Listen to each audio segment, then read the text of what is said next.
आजच्या व्हिडिओमध्ये आपण एक वियर्ड फ्रेंडशिप बद्दल बघणार आहोत, जी एक टॅरंचुला म्हणजे एक कोळी आणि फ्रॉग मध्ये असते. तर हे कोळी जे असतात त्या फ्रॉग्सला आपल्या पेट सारखं आपल्या घरात ठेवतात. मग हे का करत असतील? तर फ्रॉग्स जे आहेत ते अँड्स किंवा छोटे छोटे किडे यांच्यापासून कोळ्याच्या अंड्याला प्रोटेक्शन देतात आणि फ्रॉग्सला कोळी बाकीच्या प्रेडेटर्स पासून प्रोटेक्शन देतात. तर हे एक बायोटिक इंटरॅक्शन आहे आणि याच्यामध्ये दोन्ही स्पेसिसला बेनिफिट होतो. तर ह्याला आपण म्हणतो म्युच्युअलिझम. यानंतर अजून एक इंटरॅक्शन म्हणजे कमेन्सनलिझम आहे, ज्याच्यामध्ये एका स्पेसीला फायदा होतो तर दुसऱ्या स्पेसीला काही फरक पडत नाही. जसं की कावडंग बिटल आणि काव यांच्यामध्ये रिलेशन.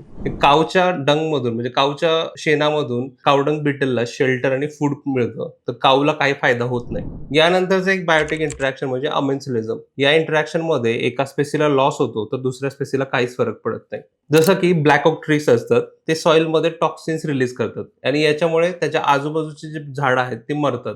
तर अशा प्रकारच्या इंटरॅक्शनला आपण अमेन्सलिझम म्हणतो. यानंतरचं इम्पॉर्टंट बायोटिक इंटरॅक्शन म्हणजे पॅरासिटिझम. तर हे एक टॉक्सिक रिलेशनशिप आहे. याच्यामध्ये एक स्पेसी असते ती दुसऱ्या स्पेसीवर पॅरासाइट सारखं काम करून त्यांचे न्यूट्रिशन सक करत असते. जसं ह्युमन्स मध्ये बॅक्टेरिया, टेपवर्म अशा प्रकारचे पॅरासाइट्स असतात. याच्यामुळे पॅरासाइट्सला बेनिफिट होतो तर ह्युमन्सला लॉस होतो. यानंतर आपण बघूया कॉम्पिटिशन. कॉम्पिटिशन मध्ये काय असतं की दोन स्पेसीज एकाच प्रकारच्या रिसोर्सेस साठी कॉम्पिट करत असतात. जसं की जंगलामधली झाडं असतात, ती न्यूट्रिएंट, सनलाइट यासाठी कॉम्पिट करत असतात आणि याच्यामुळे काय होतं की दोघांनाही लॉस होऊ शकतो. यानंतरचं एक इम्पॉर्टंट बायोटिक इंटरॅक्शन म्हणजे प्रिडेशन. याच्यामध्ये एक स्पेसी दुसऱ्या स्पेसीला खाते. जसं की लायन हा झिब्रावर फीड करतो. याच्यामध्ये लायनला बेनिफिट होतो तर झिब्रा मरतो म्हणजे त्याला लॉस होतो. तर हे एक ब्रुटल इंटरॅक्शन आहे, पण याच्यामध्ये नेचर मधला बॅलन्स साधला जातो. आणि याच्यानंतरचं एक इंटरॅक्शन म्हणजे न्यूट्रलिझम. याच्यामध्ये कोणाला फायदाही होत नाही आणि कोणालाही लॉसही होत नाही.